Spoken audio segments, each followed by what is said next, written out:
குறைஞ்சிருந்ததுனால அடிக்கடி உடம்பு சரியாம போயிடும். ஆனா இப்ப உடல் எடை கூடியும் ஆரோக்கியமாவும் இருக்கு. அது எப்படின்னு சொல்றேன் கேளுங்க. காலை எழுந்தவுடன் படிப்பு பின்பு கழிவு கொடுக்கும் நல்ல பாட்டு. இது பழமொழிங்க. காலை எழுந்தவுடன் படிப்பு பின்பு நம்ம காலை உணவு திட்டம். இது புதுமொழிங்க. டெய்லி இட்லி தோசை சாப்பிட்டு போர் அடிச்சிச்சு. இட்லி தோசையில இருந்து விடுதலை.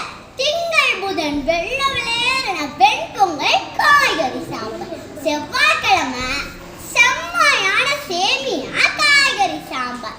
வியாழன் வெள்ளி அரிசி உப்புமா கோதுமை உப்புமா காய்கறி சாம்பார். இது எங்க இருக்குன்னு தானே பாக்குறீங்க. இது எங்க காலை உணவு திட்டத்துல தாங்க இருக்கு. காலை உணவு திட்டம் அது காலை உணவு திட்டம் இல்லைங்க, எங்களை காக்க வந்த திட்டம். எங்களை காக்க வந்த திட்டங்க. மதிய உணவு வழங்கிய கர்மவீர காமராஜர் ஐயா அவர்களுக்கு தாயங்களால நன்றி சொல்ல முடியல. இனி அந்த கவலைகள் எங்களுக்கு இல்ல.